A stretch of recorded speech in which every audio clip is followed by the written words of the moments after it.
hizlaria, Jose Ramon Gamo da, neurozientziaz hitz egingo digu, baina, bere aurkezpena egiteko lankide bati emango diot hitza, Luis Angelek aurkeztuko digu Jose Ramon, hitz egingo dugu pixka bat, denak sartu arte. En los últimos años, las neurociencias, o la neurociencia, nos han aportado descubrimientos que nos permiten conocer mejor el funcionamiento del cerebro. Gracias a este conocimiento empírico, estamos en disposición de conocer cómo transcurren los procesos de aprendizaje y empezar a discriminar la eficacia de algunas de las tradicionales acciones de la pedagogía. Muchos de los aquí presentes recordaréis cómo invitamos a José Ramón Gamo para hablar sobre ello y, aunque ha pasado año y medio, durante la organización de este congreso nos pareció pertinente volver a invitarle para profundizar. Sabemos que es evidente que la neurociencia no nos va a dar una pócima o una solución milagrosa, pero conocer cómo funciona el cerebro y qué sucede mientras aprendemos es un lujo para los educadores, una información extra que merece la pena descubrir y explorar. José Ramón Gamo es especialista en audición y lenguaje, máster especialista en neuropsicología infantil y especialista en neurodidáctica. Es director de distintas entidades, del máster de la neurodidáctica de la Universidad Rey Juan Carlos, director pedagógico del Centro de Atención de la Diversidad Educativa, Centro CADE, director técnico de la Fundación Educativa y director psicopedagógico del proyecto Lumen. Es formador de profesionales de la educación en centros escolares y conferenciante habitual en congresos de TDAH a nivel nacional e internacional y sobre neurociencia. En su ponencia titulada «Lo que nos aportan las neurociencias en la transformación del proceso de aprendizaje», José Ramón responderá sobre cuáles son los métodos de aprendizaje más eficaces desde el punto de vista de la neurociencia, sobre cómo debiera ser la transformación de la organización didáctica de los centros según la neurociencia y cuál es el rol nuevo de docentes y familias desde el punto de vista de la transformación educativa. Sin más, os dejo. Sí, eso es, son 45 minutos y cuando me mandaron las preguntas, digo, bueno, pues pasamos un rato y compartimos opiniones, reflexiones. Hay algunas que tienen base científica, es decir, que lo que voy a contar está argumentado porque tiene base científica, y otras cosas que no. Es decir, que son reflexiones personales, con lo cual podemos estar de acuerdo o no estar de acuerdo. Lo que sí voy a intentar es argumentar por qué tengo esta opinión respecto a qué cosas debiéramos hacer en procesos de transformación. Mirad, a mí una de las cosas que más me llamaba la atención cuando empezamos a poner el foco en el tema de transformación, sobre todo de las escuelas, ¿no? Porque hablamos del sistema educativo, pero nosotros poníamos el foco en la transformación en las escuelas. Entendíamos que el proceso de transformación iba de abajo a arriba, que no podíamos contar con cambios en las políticas educativas. Esto era complicadísimo, ¿no? Iba a llevar muchísimo tiempo, que no podíamos contar muchas veces, incluso con las propias direcciones de centro, aunque os parezca increíble. Es decir, entendíamos que no tenía por qué haber una sensibilidad por parte del director del centro a la hora de transformar el programa o el plan en sus escuelas, y lo que entendíamos es que la transformación venía desde el maestro, de abajo arriba. Y esto lo entendíamos porque en los procesos de transformación social, de emprendedores sociales, prácticamente todos los procesos de éxito que conocemos a día de hoy vienen de abajo arriba. Desde el emprendedor de base, que es capaz de transformar una realidad inmediata, y lo que hace en esa transformación resulta que es viral, que se puede generalizar, que se puede llevar a otros contextos y tener éxito. Y esto lo entendíamos que eran los maestros quienes lo tenían que hacer, ¿no? ¿Qué nos sorprendía? Pues nos sorprendía que las escuelas estaban tremendamente obsesionadas con los cambios metodológicos, ¿no? Y ponían el foco en la transformación educativa en el cambio metodológico.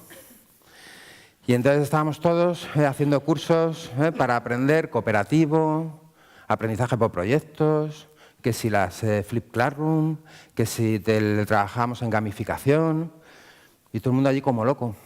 Decíamos, pues esto es muy interesante. Pero ¿qué decía la investigación al respecto? Pues la investigación lo que dice al respecto es que los métodos en sí mismos no son eficaces. ¿Nos gusta o no? Es decir, la metodología en sí misma no es eficaz.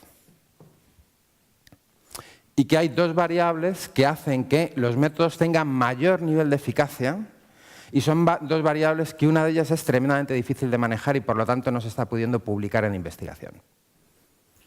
La primera variable que hace que un método sea eficaz es el momento en el proceso de enseñanza-aprendizaje que aplicamos este método. Y la segunda variable es el maestro. Es decir, un maestro hace bueno el método. Por lo tanto, en investigación no se está pudiendo publicar respecto a la eficacia de los métodos, porque necesitaríamos replicar maestros que tuvieran las mismas competencias para la aplicación de ese método y el mismo nivel de creencia y motivación. Creencia. Una variable determinante para que un método sea eficaz es el nivel de creencia que tiene el maestro respecto a ese método. Es decir, que tú puedes coger a tu claustro, llevar al mejor equipo del mundo en formación de cooperativo, y si resulta que el 15% de tu claustro no cree en cooperativo, nunca va a hacer de cooperativo un método eficaz. Una cuestión de creencia. Si luego tienes un 10% que no tienen competencias básicas para llevar a cabo el método cooperativo, pues ya tienes un 20 y tantos % de tu claustro que no va a hacer bueno el método. Y si además aplico el método en momentos del proceso de aprendizaje donde no tiene eficacia, pues entonces ¿de qué estamos hablando con los métodos? Y sin embargo poníamos el foco, ¿qué estáis mirando? Ah, que va haciendo, perdona, claro, va el tío ahí. Digo, joder, si yo no traigo presentación, están todos mirando para arriba, macho, les tienes atrapados. Vente aquí. Está diciendo, ¿qué miran? Vale. Bien, ¿qué cosas sabemos entonces a este respecto? Por ejemplo, yo muchas veces digo el tema de las clases magistrales, ¿no? Y entonces pongo muy en crítica las clases magistrales. Y esto ya me lo habéis oído algunos. Cuando analizamos qué ocurre en un aula todavía hoy en día, de repente nos encontramos que el 50% del tiempo dedicado por un maestro a la acción de enseñanza-aprendizaje en una sesión de 45 minutos, el 50% lo invierte en transmitir información verbalmente. Y dentro de esa transmisión de información, en transmitir información novedosa, de forma verbal. ¿Esto es eficaz? Pues depende. Fijaos, si el nivel de conocimiento que una persona tiene sobre el contenido de información que estamos transmitiendo verbalmente es muy alto, la transmisión de información oral es una herramienta eficaz en el proceso de enseñanza-aprendizaje. Si el nivel de conocimiento es muy alto. Si el nivel de conocimiento previo es muy bajo, la transmisión de información verbal es una herramienta en el proceso de enseñanza-aprendizaje totalmente ineficaz. Yo hago siempre este chascarrillo porque se entiende bien. Venga, te he visto la cara, macho, y voy por ti, por prejuicio, que lo sepas. Sí, sí. ¿Tú sabes lo que es confitar? Todo el mundo se calla, ahora no estamos en cerebro social, El cerebro es un órgano social, aprende de otros y con otros, pero te he visto la cara, macho, y digo, ¿tú sabes lo que es confitar? No. Vale. Decía el ponente anterior que una de las competencias transversales fundamentales que tenemos que trabajar con los chavales es el tema de intuición-creatividad, que está totalmente abandonado en nuestros objetivos dentro de las escuelas. Totalmente abandonado. ¿Y qué es esto de la intuición-creatividad? No te preocupes que aun a pesar del sistema educativo que has vivido, algo te va a quedar de esto. Porque es innato en el cerebro del ser humano. Entonces, ¿qué es esto de la intuición-creatividad? Mirad, intuición es poner en juego procesos del razonamiento complejo, razonamiento lógico, analógico, silogístico, análisis, síntesis, razonamiento inferencial, conceptual, buscando a través de este razonamiento información que tú ya tienes en tu disco duro, en las memorias a largo plazo, información que ya tienes que te puede ser útil para resolver este problema que para ti es novedoso porque no sabes lo que es confitar. Es decir, la puñetera vida del adulto. Venga a resolver problemas novedosos que nadie nos ha enseñado cómo resolverlos. Así que veamos que la intuición tiene algo de validez en que podamos sobrevivir. Venga, vamos a poner en juego tu intuición. Es decir, estos procesos de razonamiento van a buscar en tu disco duro a ti a qué te suena confitar. Dejarle. Venga, busca, confitar. ¿A qué te suena esta palabra? Confitar. ¿Hay algo a que te suene confitar? ¿Le podéis ayudar un poco? ¿A qué suena confitar? Confitura, ¿suena? Vale, confitura, ¿te suena? Confitería, y entonces ¿eso qué implica? La confitería, salado, dulce, ¿por dónde vamos? Por dulce. Bueno, la intuición, los procesos de razonamiento buscando en su información previa dicen que en confitar tiene que ser algo dulce. Y ahora tienes que poner en juego la creatividad. La creatividad, por favor, no es cuando me decís, mira qué creativo es, qué dibujo hace. ¿De qué me estás contando? El niño será imaginativo, pero aquí no me puede demostrar que sea creativo para nada. Mira qué creativo es, qué cosas hace con el Lego. Digo, ¿qué me estás contando? Será muy imaginativo, pero ¿dónde está la creatividad aquí? La creatividad son, otra vez, los procesos del razonamiento, sistemas operativos del cerebro. razonamiento lógico, analógico, silogístico, transitivo, divergente, lógico abstracto, buscando cómo hacer cosas competenciales, hacer, para resolver el problema. Ahora te toca poner en juego la creatividad. Ya tenemos aquí, el reto es, tienes que confitarme 8 alcachofas. Ese es el reto. Tu intuición te dice que hay algo dulce por medio. Y ahora, venga, ser creativo. Tienes las alcachofas, ¿qué haces? Venga. No, ¿qué haces con ellas? ¿Qué haces? ¿Le puedes ayudar, compañera? Venga, ¿qué hacemos con las alcachofas? Pélalas primero, pélalas porque como no pele las hojas de fuera, las pelas. Venga, que te ayudo. Aprendizaje cooperativo. Venga, las pelas, las alcachofas y ¿qué haces con ellas? Hay que ser creativo, tienes que resolver, tío. Ya bueno, no tiene nada que ver, macho. Bueno, ¿qué es lo que va a pasar aquí? Lo que va a pasar es que el nivel de conocimiento previo que tiene el cerebro es 0, ¿verdad? Cuando los procesos de intuición empiezan a generar razonamiento para detectar información que me sirve para resolver el problema, voy a generar malas intuiciones. Endulzar. ¿Cierto? Confitar es inundar en aceite de oliva. Y hacer a baja temperatura. 20 minutos tienes las alcachofas listas. A 80 grados. Solo inundarlas en aceite de oliva. Esto que has salido aprendiendo hoy de aquí, Bueno, ¿qué quiero deciros con esto? Que cuando estamos transmitiendo información novedosa a los niños, que es una cosa muy peculiar, transmitimos la información novedosa a los chavales en clase de forma oral, sin detectar el nivel de conocimiento previo que tienen. 0. Cuando hacemos el testeo en los alumnos sobre el nivel de conocimiento de vocabulario que vamos a utilizar para transmitir la información, ¿sabéis qué porcentaje de vocabulario desconoce el alumno medio? El 60% de la alumna, de vocabulario que vamos a utilizar para transmitir los conceptos nuevos que tienen que entender. ¿Sabéis cuál es el porcentaje? Venga, a soltar. 80, no.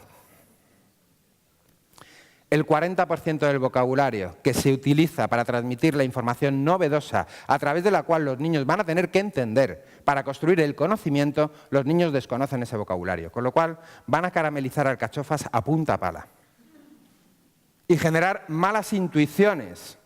¿Lo entendéis? Y a partir de ahí ya todo el proceso creativo es erróneo. Fijaos qué cosas. Ahora, si el nivel de conocimiento previo es muy alto, la transmisión de información oralmente o por escrito es lo más eficaz que conocemos. Fijaos qué cosas. Es decir, en sí mismo, la herramienta que estoy utilizando no es lo que genera un problema en el proceso de enseñanza-aprendizaje, sino es en qué momento implemento esa herramienta o esa metodología o ese recurso, lo que lo hace más o menos eficaz.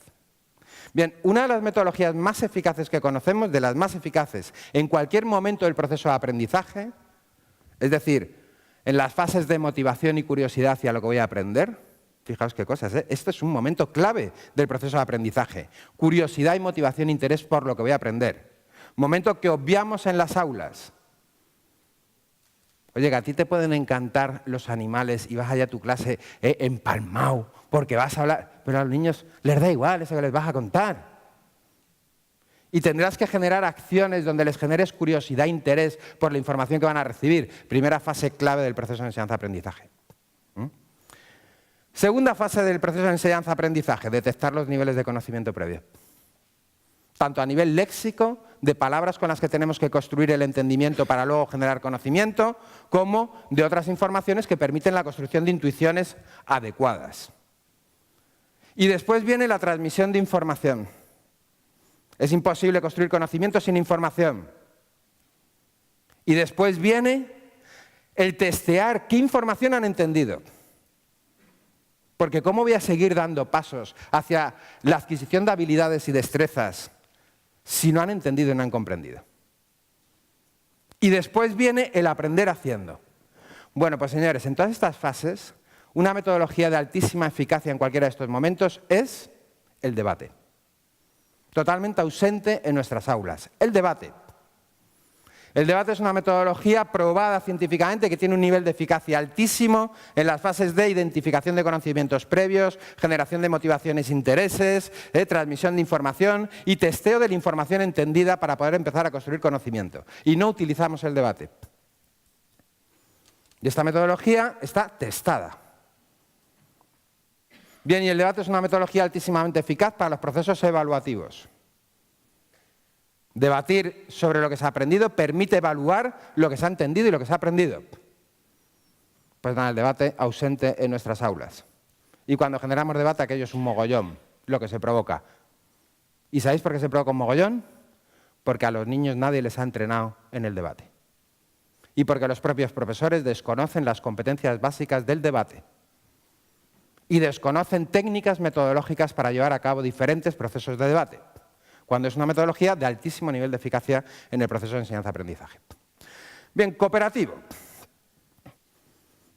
Bueno, ¿cooperativo es interesante? Sí.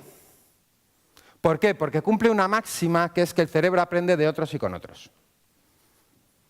Y que la construcción tanto del conocimiento como de las competencias es muy dependiente de la colaboración de otros y de la observación de otros.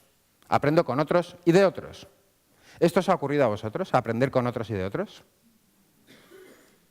Sí, pero no en cualquier momento cooperativo es eficaz. Cooperativo tiene un nivel de eficacia altísimo en la fase del proceso de aprendizaje, de aprender haciendo. Es el momento clave donde cooperativo tiene un nivel de eficacia altísimo.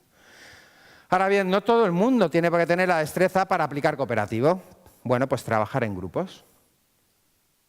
Hay una diferencia entre cooperativo y trabajar en grupos. Entonces llegas a los coles y dices, nosotros trabajamos en cooperativo. Y entonces observas la acción del profesorado en trabajo cooperativo y dices, no, tú trabajas en grupos. Pero aquí no están las dinámicas metodológicas de cooperativo. ¿Entendéis? Bueno, trabajar en grupos también nos va a servir, pero cooperativo con sus dinámicas metodológicas es una metodología de alto nivel de eficacia en la fase de aprender haciendo.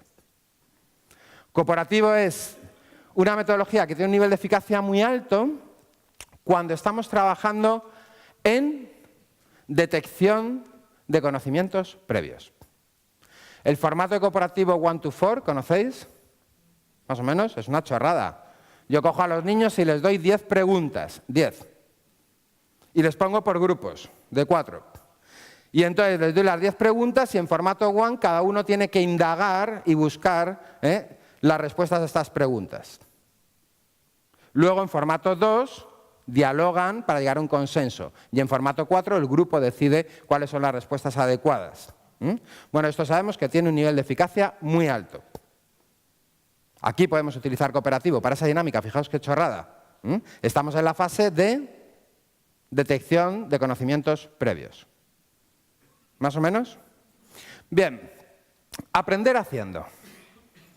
Aquí es donde debiéramos poner el foco fundamental de las acciones en el aula, el aprender haciendo. Cuando estamos poniendo el foco en la transmisión de contenidos. ¿Sabéis qué porcentaje de tiempo dedican los maestros a gestión de aula? Niño, cállate, céntrate, saca eso, bla, bla, bla. ¿Sabéis el porcentaje? Venga, a decir. Estamos en el 30% del tiempo dedicado por el maestro, se dedica a gestión de aula. El 30% sobre 990 y tantas horas de contrato anual que tenéis son 300 horas. Lo llamamos ladrones del tiempo, porque luego decís que tú no tienes tiempo para hacer, porque te pillan los contenidos. Y tú tienes que ver los contenidos y no tienes tiempo para hacer. Diga, muy bien, 30% en gestión de aula. Otro 50% en transmisión de información. Digo, está muy bien. Llevamos el 80% de la acción de enseñanza-aprendizaje para gestionar a los niños y transmitirles datos. Y la fase del aprender haciendo, que es donde el cerebro aprende, aprendemos haciendo, esa la hacen en casa. Ejercicios 7, 8, 9, 10 para casa. Digo, eso está muy bien. Con su madre que no ha tenido la oportunidad formativa. Pero eso no es una chorrada que digo yo. Los últimos estudios indican que el 40% de los niños que sus padres no han superado la secundaria, no superan la secundaria. El 40% de los niños de familias donde no han superado la secundaria, los niños no superan la secundaria. ¿Esto qué dice este dato? ¿Qué está diciendo este dato? Cuando miráis la correlación de los niveles de estudios que tienen los padres respecto a la trayectoria escolar de los niños, se os van a poner los pelos como punta del nivel de influencia que tiene la familia en el proceso educativo. Así que cuando dejamos la fase de aprendizaje más relevante, que es el aprender haciendo, y la delegamos a las casas, lo que estamos poniendo en juego es la desigualdad. La desigualdad de oportunidades. Pero eso no lo digo yo.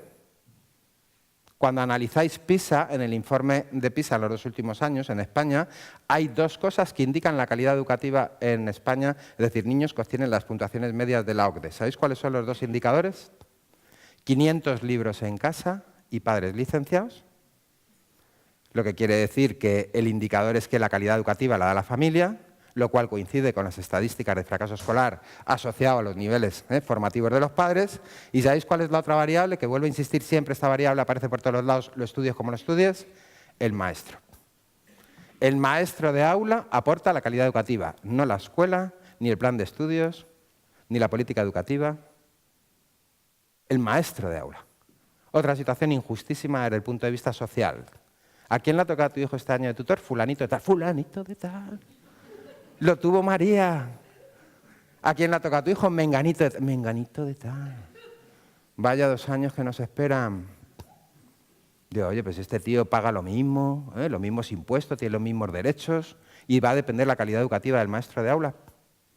Bueno, pues esto se repite sistemáticamente cuando analizamos qué es lo que aporta calidad en el sistema educativo, es siempre el maestro de aula.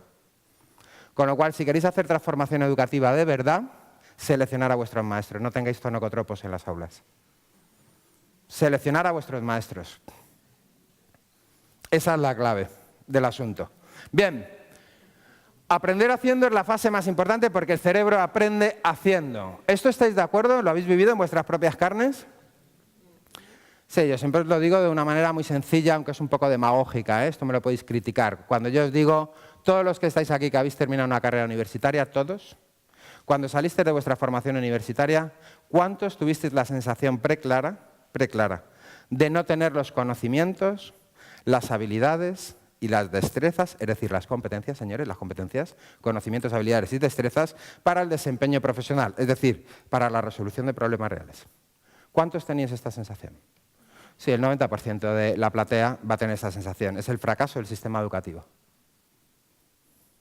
¿Dónde aprendisteis de forma significativa, competencial, en el aprender haciendo? Retos reales, aprender de otros y con otros, a través del proceso del hacer y la observación crítica de lo que estoy haciendo bien y lo que estoy haciendo mal, la repetición, ¿cierto? Y ahí se produce el aprendizaje. ¿Esto dónde lo hacemos? En las aulas. En ningún lado. Bueno, pues en el aprender haciendo, la metodología que conocemos de mayor nivel de eficacia, la más eficaz, es jugar. No gamificación. Gamificación lo pueden hacer 4 fricazos, porque gamificación implica manejar narrativa. ¿Entendéis lo que es manejar narrativa? Ser capaz de construir guiones, de escribir guiones, de inventar historias que sean lo suficientemente motivadoras para generar un hilo conductor que tenga a la gente enganchada. ¿Cuántos creéis en el aula que hay capaces de hacer esto? Todos seríamos guionistas de cine, guionistas de videojuegos. La gamificación es una cosa para frikis. No se puede plantear la gamificación como una herramienta metodológica de transformación del sistema, porque os vais, el 80% de los que estáis aquí, a la calle, siendo buenos maestros. No, jugar. ¿Sabéis lo que dice la investigación? Que para la consolidación de redes neurales, es decir, lo que llamamos aprendizaje neurológico, que se reconozcan los socios neurales, se conecten, liberen y se genere mielina y se consolide un circuito operativo, un sistema operativo, se necesita una media de 400 repeticiones. 400 repeticiones de media. ¿Sabéis lo que pasa cuando ese mismo aprendizaje se realiza a través del juego? De 20 a 50 repeticiones. Es alucinante, señores. De 20 a 50 repeticiones. Uno de los premios que a mí más me llamó la atención en medicina se lo lleva un videojuego que se elabora en México para niños con quemados. Entonces tenían una unidad hospitalaria donde las enfermeras tenían un programa súper eficaz, con una carga e intensidad de entrenamiento para enseñar a los niños a hacer el autocuidado de sus quemados. El coste de este programa era altísimo, pero la eficacia era bajísima. Se requería mucho tiempo y los niños no terminaban de comprometerse y los chavales tenían mucha dificultad para ser autónomos en el cuidado de sus quemados. Desarrollan un videojuego donde hay una narrativa con una dinámica de juego y hay un personaje que es un avatar que los niños tienen que personalizar el avatar poniendo los quemados que ellos tenían. En el cuello un quemado de 3er grado, en el tal, de este tamaño, tal. Y para que pudieran avanzar en la dinámica de juego tenían que previamente puntuar positivamente en el cuidado de sus quemados. Bueno, el tiempo se redujo a una tercera parte. Una tercera parte. ¿Entendéis? Los niños aprendieron a cuidar sus quemados de forma eficaz en 1/3 del tiempo que en el programa tradicional. ¿Cuál había sido la variable? La dinámica de juego, factores de motivación. Fijaos qué cosas. Bueno, pues jugar es una metodología altísimamente eficaz en el proceso del aprender haciendo, de 400 repeticiones a 20-50 repeticiones para el mismo tipo de aprendizaje. Es una pasada. Por lo tanto, ¿qué competencias básicas requiere un maestro? Saber de juego y dinámica de juego. Y ir a las tiendas de juego a hablar de lo que tú quieres enseñar y que, pues tienes un juego cojonudo, que el 1, para esto que te caga, función ejecutiva, que no veas. Y para historia, pues fíjate, la narrativa y dinámica de este juego te sirve para implementar los contenidos de historia. Y tienes una potencia, ¿entendéis? En el proceso de aprendizaje lo que buscamos es potencia, aquellas cosas que potencien los procesos naturales del aprendizaje. Potenciar es la acción de un maestro. Sois incapaces de enseñar nada a los niños, lo siento, pero está demostrado científicamente. No, me he equivocado. Sois incapaces de que un niño aprenda. No sé si una cosa más jodida que la otra. Esto está demostrado científicamente. Sois incapaces de que un niño aprenda y de que un adulto aprenda. ¿Esto lo sabíais? Qué jodido, ¿eh? Sí, no hay ningún ser humano capaz de que otro ser humano aprenda. Somos capaces de enseñar cosas, pero el aprendizaje es un hecho intrínseco. Lo que quiero decir es que tenéis 25 alumnos, lleváis a cabo el mismo proceso metodológico, la misma carga, la misma intensidad de acciones, el mismo contenido de información, todo igual, y cada alumno va a hacer un proceso de aprendizaje totalmente diferente. Porque el aprendizaje es un hecho intrínseco. Eso está demostrado científicamente. Somos capaces de enseñar. ¿Qué es lo que pasa? Que en cómo enseño y lo que enseño está el valor de potenciar tu proceso innato de aprendizaje. ¿Más o menos? Esto quedaros con ello porque luego cuando hablemos de cuál es el papel del maestro tenemos que ir por esta línea. Bueno, aprendizaje a través del juego de lo más eficaz que conocemos, para la fase del aprender haciendo. Unido a aprendizaje cooperativo. ¿Por qué? Porque es aprender con otros y de otros a través de la observación y de la práctica con otros. ¿Entendéis? Implementamos las dos metodologías, cooperativo y aprendizaje a través de dinámicas de juego. Jugar es una cosa muy seria y os lo debierais plantear dentro de las aulas sistemáticamente, trabajar a través del juego cualquier contenido de aprendizaje porque la eficacia está demostrada científicamente de lo que ocurre con el juego. Potencia lo que llamamos dispositivos básicos de aprendizaje, circuitos de memoria, circuitos de atención y factores de motivación. Y no hay nada que lo iguale como el juego, son cosas peculiares. Tenéis 50 años, estáis jugando al parchís, os coméis una, contáis 20, y pero zumbao, pero a ti te emociona y estás allí excitado por ganar o por no ganar. ¿Entendéis? El factor emocional en el juego es una cosa sorprendente que no se entiende muy bien, pero está ahí. Vale. Estas son las metodologías que conocemos que son más eficaces. La lectura. ¿La lectura es una metodología? Porque esto es otro problema que tenemos. Confundimos herramientas con metodologías. ¿La lectura es una metodología? Es una herramienta de acceso. ¿Entendéis? Altísimamente eficaz. ¿Cuándo? Cuando el nivel de conocimiento o entendimiento es alto. Si el nivel de entendimiento y conocimiento es bajo, la lectura, el acceso a información y consolidación de la información a través de la lectura es tremendamente ineficaz. Si tuvierais que confitar las alcachofas y no supierais nada de cocina, ¿tiraríais de un vídeo de YouTube o tiraríais de un libro de recetas? ¿De qué tiraríais? Venga, ¿quién tiraría del vídeo de YouTube? Pues hacéis bien en tirar del vídeo de YouTube. ¿Por qué? Porque como tires del libro de recetas con el nivel de conocimiento previo que tú tienes de cocina, tus intuiciones van a ser tremendas. ¿Conocéis el chiste de la señora que se tiró meses buscando harina a la cadmita? Si esta mujer se tiró meses buscando harina a la cadmita, hasta que yo una paisana la escuchó y le dijo, señora, ¿no será que si el guiso le sale más líquido, eche usted más harina? Y si le sale más espeso, eche menos harina, harina a la que le admita el guiso. Había hecho una mala construcción de la información por falta de conocimiento previo. Bien, ¿por qué os digo esto? Pues mira, os digo esto porque cuando los niños ya han entendido, y para entender en la fase de entendimiento, una herramienta tremendamente útil es el audiovisual. Los visual thinking, el meter esquemas visuales, el acompañamiento de la información verbal con información visual. ¿Para qué? Para contextualizar. Me explico esto. El choque de las placas tectónicas. Se ve en quinto de primaria, ¿verdad? ¿Habéis leído los textos del choque de las placas tectónicas? Yo os invito a que los leáis. Y la complejidad del vocabulario, y la complejidad conceptual del choque de las placas tectónicas, y la generación de las cordilleras. Y entonces, claro, llega el angelito y dice, mi abuelo tiene una placa de hierro en el pueblo donde hacemos allí la barbacoa. Empieza a construir la intuición el hombre. Con lo cual será placa, placa. Pero de ahí, macho, a la construcción de una cordillera. ¿Lo entendéis? Por eso es fundamental, una cosa que sabemos en neurociencias es cuando desproveemos a la información de continente, la desproveemos de significado.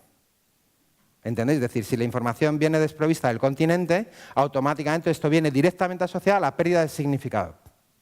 Cuando la información la acompañamos de continente, le estamos aumentando la dotación de significado. Y si aparte de continente, lo que hacemos es que los niños manipulen esa información de forma práctica, aumentamos el nivel de significado. Es decir, la planta, con sus dibujitos, con sus rayitas del pistilo, las raíces, pues, emocionante, metiendo ahí bien el continente, en la información. Bueno, pues no es lo mismo que si yo veo la planta en una simulación virtual, y no es lo mismo que si yo trabajo con la planta y la veo crecer. No es lo mismo.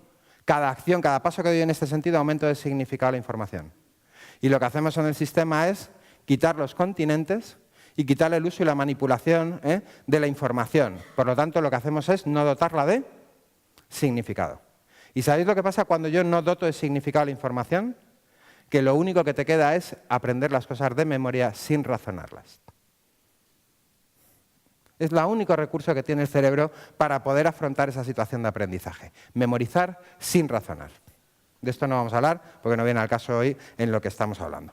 Más o menos el tema de las metodologías. La metodología en sí misma no es eficaz. El momento en el que se implementa la metodología es lo que dota a la metodología de mayor nivel de eficacia, pero sobre todo la clave, la gran variable es el maestro.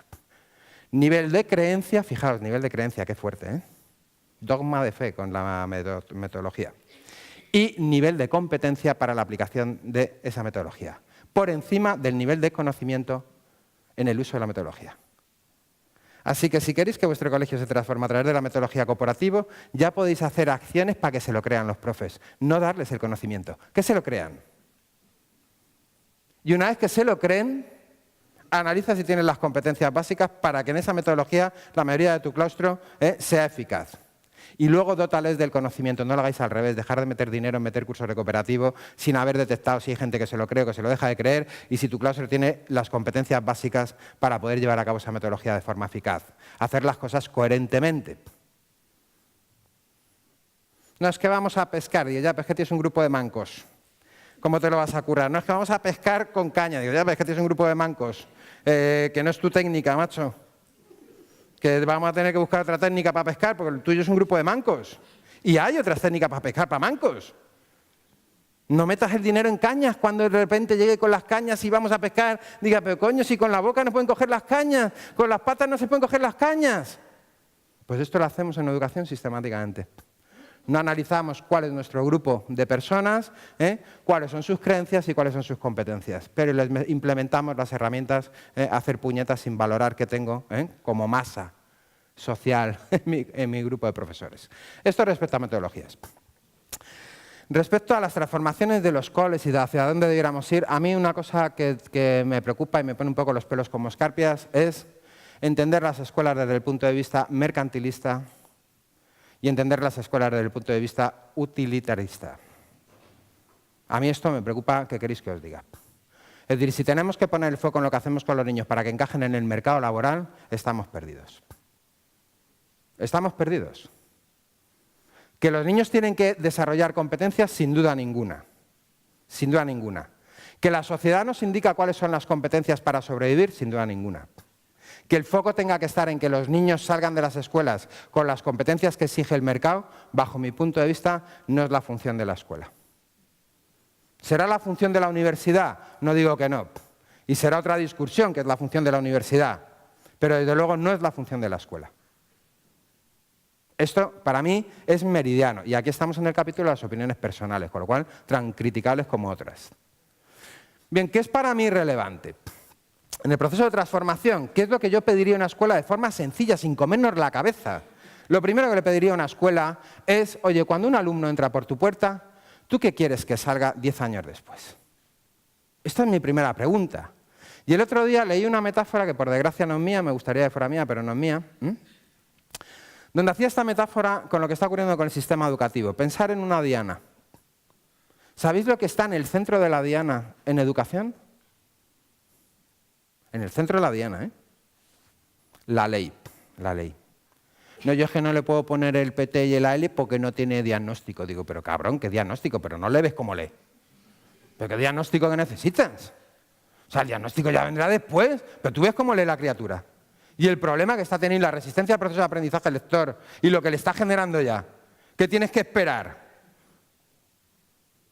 ¿A rellenar un papel que te lo validen y que tenga un dictamen para ponerle recurso de apoyo? Bueno, pues por desgracia en nuestro sistema estamos poniendo en el foco de la diana la ley. No es que eso yo no lo puedo hacer porque viene el inspector. Digo, anda, leche. Lo segundo que ponemos en el foco de la diana, ¿sabéis lo que es? El contenido. El contenido. Es que yo no puedo hacer eso porque a mí no me da tiempo porque entonces no llego. ¿No llegas a dónde? Si no estás llegando a ningún lado. ¿A dónde no llegas? ¿A dónde? Lo digo de forma simpática y con chascarrillo, pero lo digo con un nivel de preocupación muy alto. Es decir, estáis poniendo el foco en el contenido, nos parametramos en que no podemos hacer otras cosas porque no llego al contenido y lo que no os estáis dando cuenta es que no llegáis a nada. Os lo voy a explicar, esto ya me lo habéis oído algunos, os lo voy a explicar con un ejemplo que es meridiano. Diseño de las unidades didácticas, 15 días. Diseño de las unidades didácticas, 15 días. Unidad didáctica, la planta. Es mi fetiche, la planta. 15 días. ¿Se acabó la planta? Año siguiente, unidad didáctica, la planta. 15 días. Se acabó los 15 días, se acabó la planta. 11 meses sin volver a ver la planta. Pero no pasa nada, porque al año que viene la planta. 15 días. Empiezan con la planta en infantil y terminan en secundaria. La planta. Porque hay una cosa en ciencia que tenemos consolidada, es que si tú haces lo mismo de la misma manera, el resultado va a variar. Así que tranquilos. Sexto de primaria, la planta. Y entonces llega algo que en ciencia tiene mucho valor, que se llama intuición. Y la intuición se construye con información que luego tienes que demostrar que esa intuición tiene una base. Elaboras una hipótesis, generas un sistema para demostrar tu hipótesis y ves si eso es real o no. ¿Sabéis lo que decía la intuición gracias a los profes y maestros? Y dijo, es que es acojonante. Es que llevan 5 años viendo la planta y no se acuerdan de nada. Parece que no han visto la planta en la puta vida. No han entendido nada de la planta. Digo, claro, porque la planta es tremendamente complejo desde el punto de vista conceptual. El pistilo. Un nivel de abstracción. ¿Sabéis lo que dice la ciencia? Que todo lo que no se recuerda se olvida. Y cuando tú no redemandas información en tus circuitos neurales y no vuelves a reactivar la información y a reutilizarla, la información que no se redemanda, que no se reactiva, se olvida. Las neuronas consideran que esa información no es relevante para la supervivencia, para el hacer, por lo tanto no se conectan en redes, no se consolidan en estos sistemas operativos de la memoria y se suicidan, se llama poda neural. Y esas neuronas se suicidan con la información que habían, que hay niños que han entendido la planta, pero han olvidado lo que entendieron porque han pasado 11 meses. ¿Lo entendéis? Pero seguimos diseñando así, sin ningún pudor, porque los contenidos... Digo, si no estás llegando a ningún lado, amigo. A ningún lado. Por lo tanto, como os decía, para mí, ¿qué es importante? Para mí es importante hacernos 3 preguntas. ¿Para qué enseño algo a los niños? una vez que tengo claro para qué enseño algo a los niños, ¿qué es lo que les enseño? Y una vez que tengo claro qué les tengo que enseñar, la pregunta de los métodos, el diseño, todo esto, ¿ya? Estamos jodidísimos. Me indican 5 minutos, muy fatal. Lo siguiente que tenemos que pensar es el cómo. Y construimos la casa desde abajo. Estáis todos obsesionados con el puñetero cómo, y qué métodos, y cómo diseño. Digo, pero ¿para qué este cómo si no tenéis claro el para qué enseñáis algo a los niños ni el qué les tenéis que enseñar? ¿Entendéis que es una locura? Que en cualquier otro marco os parecería algo absurdo. Estamos diseñando mal desde el principio. Entonces, ¿para qué enseño algo a los niños? Esto es lo primero que un claustro de profesores tiene que sentarse a debatir. ¿Para qué le estáis enseñando algo a los chavales? ¿Intuición, creatividad es relevante? ¿Es relevante? Es tremendamente relevante. Intuición, creatividad es tremendamente relevante porque son procesos funcionales de alto nivel del cerebro que permiten la resolución de problemas novedosos y complejos. Bien, perfecto. Oye, como tengo que desarrollar la intuición, creatividad, ¿es necesario la información? Sí, porque no se puede construir la intuición si no tengo información. ¿Habéis visto lo que ha pasado? ¿Y es necesario la función ejecutiva para la intuición, creatividad? Centrar la atención, no distraerme, ser perseverante, ser consciente de lo que pienso, monitorizar y razonar sobre lo que pienso, reflexionar, organizarme, planificarme. ¿Es relevante? Pues entonces va a ser relevante que trabajemos con la función ejecutiva. ¿Y sabéis qué cosas trabajan muy bien con la función ejecutiva a nivel de herramienta? Los juegos. Tenéis un montón de juegos que se ha demostrado el altísimo nivel de eficacia para el desarrollo y entrenamiento de estos grupos neurales del córtex prefrontal. El juego. ¿Y es relevante la función ejecutiva para la intuición, creatividad? Tremendamente relevante. Es la gran función del cerebro que va a gestionar la eficacia de la intuición, creatividad. Intuición, creatividad es determinante. ¿Se puede desarrollar intuición, creatividad cuando a los niños les decís lo que tienen que hacer, cómo lo tienen que hacer y de la manera que lo tienen que hacer? No, es imposible. Hay un experimento que nos pone los pelos de punta, que son niños de 6 años que les ponemos un folio en blanco y 4 colores y les decimos dibujar. ¿Sabéis el porcentaje de niños que antes de dibujar levantan la mano para preguntar qué pueden dibujar? ¿O qué tienen que dibujar? Es espeluznante, niños de 6 años. ¿Sabéis cuando los niños tienen que preguntar si pueden colorear de amarillo la hoja de un árbol? O esto no puede ser. O sea, es una auténtica locura. ¿Lo entendéis? Vale. Por lo tanto, yo quiero una escuela donde empecemos a poner en el centro de la diana al niño. El centro de la diana en el sistema educativo, en primaria y secundaria, son los niños. Por lo tanto, el para qué, el qué y el cómo tiene que estar en función de los niños.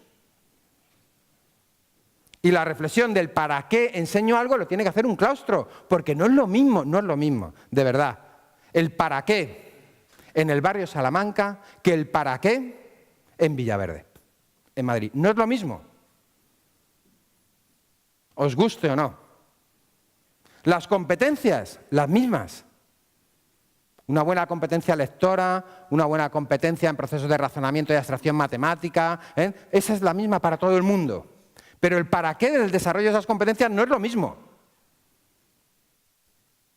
Y como intentéis hacer prêt-à-porter en educación, va a haber un montón de niños que ese traje no les siente bien y no les valga para nada y vayan hechos unos fantoches.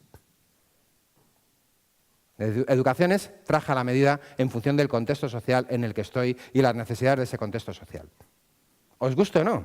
Y no podéis tener el mismo proyecto educativo unos centros y otros. Podréis tener un trabajo similar en el desarrollo de las competencias transversales, sin duda ninguna, pero el para qué de esas competencias en cada grupo social es totalmente diferente. Totalmente diferente. Es complejo lo de decidir cómo queremos transformar nuestras escuelas, pero sobre todo, de verdad, yo que vengo del ámbito de la ciencia por la reeducación de niños con trastornos del neurodesarrollo y he puesto mucho foco en el conocimiento científico para dejar de hacer cosas al tuntún y por falsas creencias, también soy muy consciente de que todo esto de llevar la ciencia al ámbito escolar lo que está provocando es la deshumanización de la escuela, cosificar a los niños.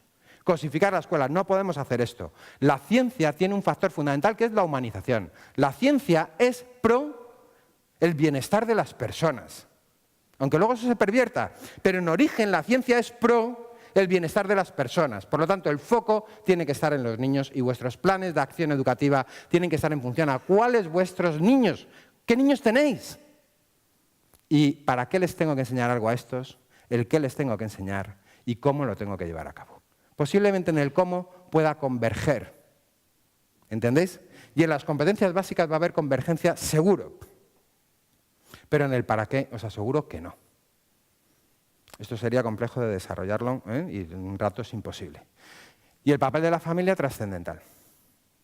Termino con esto, os voy a poner un ejemplo de una escuela en Andalucía, 20 años, una escuela de niños en situación de riesgo social, de exclusión, sí, con abandono escolar, el 70% de la población gitana, el otro tanto por ciento de la población inmigrante, sobre todo magrebíes. Este grupo escolar, estos maestros, llega un momento en que, en esto que llaman, no sé cómo lo llaman, pero es cuando se van a fumar el cigarrillo a un parque que hay cerca del cole, le ponen un nombre a ese escenario, ¿no? Deciden que vale ya de quejarse. Porque en el parapetarse en la queja y en buscar que les trasladen, al final las víctimas sistemáticamente, generación tras generación, eran esos niños. Y deciden que hay que dejar de quejarse. ¿Y sabéis cuál es la primera acción para recuperar su escuela? Recuperar a las familias, el compromiso de las familias respecto a la escuela y a la acción formativa. Y las primeras acciones que desarrollan son generar una formación para los padres de raza gitana y magrebíes, donde se comprometieran con la escolarización de sus hijos. Este ha sido el éxito de la transformación de este colegio en Andalucía. Es decir, los padres son fundamentales, y hay que recuperar la acción de los padres en la toma de decisiones, en el para qué, en el qué y en el cómo. Y estamos generando escuelas donde nos queremos quitar a los padres de en medio porque los consideramos un agente de interferencia. Esto no funciona así. ¿Y sabéis lo que se está provocando con todo esto? Que los padres pretendan que la escuela den la educación formal, que eso no corresponde a la escuela, y la escuela pretende que los padres estén educando a los niños a nivel de contenidos. Eso no corresponde a la familia. Y entonces nos estamos volviendo locos y el padre pretende que tú le enseñes a ser educado al niño, el niño me tiene que venir educado de casa, y tú pretendes que el padre le enseñe matemáticas porque ha suspendido y tienes que pasar al siguiente contenido, así que enseñarle en casa las matemáticas. Estamos zumbaos.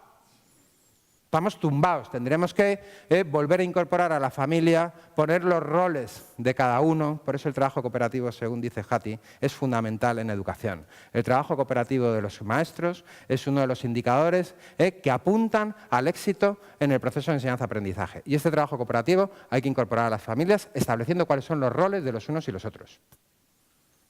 Y esto es básico. Insisto, son temas complejos para en un rato, pero si en un rato lo que hago es picaros un poquito, para que hagáis la reflexión y os pongáis un poco la pila en reflexionemos de verdad en qué tipo de escuela queremos, si lo que queremos sean niños que transformen el mundo o si lo que queremos son niños que sirvan para lo que piden las empresas y las necesidades de las empresas actuales. Porque si esto es lo que queremos, yo no puedo participar de ello. Yo necesito niños que tengan la capacidad de pensamiento crítico, que sean creativos en la resolución de problemas, que sean capaces de ver el mundo en el que van a vivir y sean capaces de transformarlo. Faltaría más. El cerebro humano ha tenido 3 grandes motores innatos. Uno es la curiosidad, otro es el placer y otro es la necesidad. Curiosidad, placer y necesidad han troquelado nuestro cerebro históricamente. Así que, por favor, no jodamos a los niños la curiosidad, generámosles necesidades para que aprendan y hagámosles entender que está en riesgo su vida si no tienen pensamiento crítico y son capaces de analizar lo que ocurre socialmente y lo que tienen que transformar. Porque si lo que hacemos es sacar a los niños a un mercado por la demanda del mercado, lo que estamos haciendo es sacar a personas sin pensamiento crítico y sin capacidad de transformación. La escuela es un ámbito de la transformación social. Y el maestro es un change-maker de esto que se pone ahora de moda, ¿no? Agentes del cambio, dejaros de chorradas y de palabras. El profesor es un agente del cambio, con un nivel de influencia tremendo que da oportunidades a niños que en su casa no la tienen. Así que el maestro que no tenga ese nivel no tiene que estar en vuestras aulas. La mejor decisión que podéis tomar es la selección de vuestro profesorado. Y la decisión más inteligente que conocemos en transformación de instituciones es despide a tus tóxicos. Es la inversión más inteligente que podéis hacer antes de poneros a invertir en otra cosa. Despide a tus tóxicos. Despide a aquellas en cooperativo jodido, ¿no? Pero, macho, eso es lo que dice los procesos de transformación. Localiza tus tóxicos, los que impiden los procesos del cambio. Intenta llevarles al cambio y motivarles hacia el cambio. Y si siguen generando ser tóxicos y dinamitar los procesos de cambio, deshazte de ellos. Es la inversión más inteligente que podéis hacer. En cooperativo, jodido. Estáis en el ámbito cooperativo, esto es jodido. Ha sido un placer.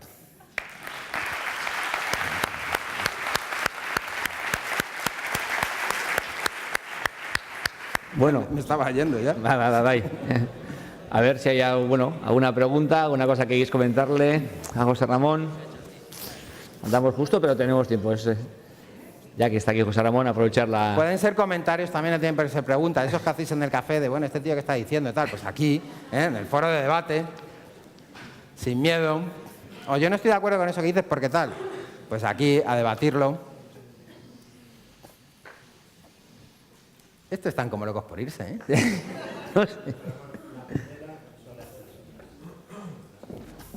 Dices en la Diana. Sí. Para mí, en educación, la segunda es el humanizar el proceso. ¿Y a qué me refiero con humanizar el proceso?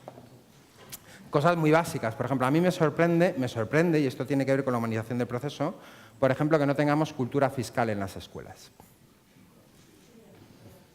¿Qué llamo cultura fiscal? Cultura fiscal, la cultura es un pensamiento colectivo. Ahí me sigue preocupando cuando los niños ya mayores y los padres dicen me quitan de mi sueldo. Digo, hostia, qué poca cultura solidaria, porque la cultura fiscal es una cultura de la solidaridad. Y entonces, para mí la humanización de la escuela es lo siguiente que tiene que estar. ¿Y eso qué implica? El manejo de economía doméstica, que es lo que se traslada a la economía real. ¿Y por qué eso es humanizar las escuelas? ¿Sabéis cuántos problemas hay desde el punto de vista del desarrollo emocional por el fracaso en la gestión financiera? No sé si os lo planteáis.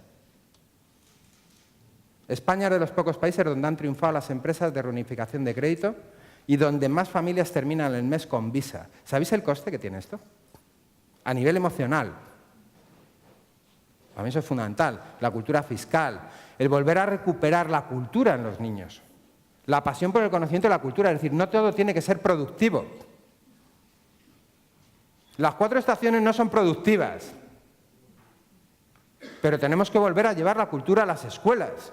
Ahora, llevar la cultura a las escuelas, ¿qué es? ¿Que lean el Lazarillo de Tormes con 12 años? Pero estáis flipando. Es decir, ¿qué pasión por la lectura voy a tener cuando no tengo ninguna relación emocional directa con mi entorno de realidad sobre lo que leo? ¿Qué estupideces hacemos con la educación hacia la lectura? ¿Qué estupideces hacemos? Leer el Quijote. ¿Cuántos habéis leído el Quijote? Venga, decir la verdad, joder. ¿Cuántos os habéis leído el Quijote de verdad? No, por lectura obligatoria, el Quijote. Pero chicos, ¿quién va a leer el Quijote? Como no esté motivado y no tenga un interés, tendremos que generar una pasión por la lectura desde otro lado para que uno en un momento dado decida leer el Quijote. No sé si me entendéis. Entonces, para mí la segunda parte es humanizar las escuelas y poner el foco en las personas y luego, mirad, quizá esto lo extrapolo, para mí hay una persona que es la Susan York, que es una tipa que se ha dedicado toda la vida a investigar la pobreza. Y llega un momento que dice, dejemos de investigar la pobreza y vamos a investigar la riqueza. A los ricos. Tenemos muy claros los mecanismos de la pobreza. Vamos a investigar a los ricos.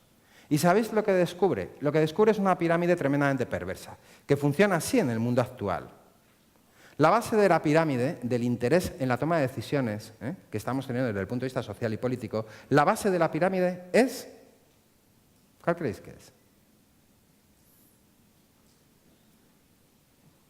En el pico de la pirámide están los intereses financieros.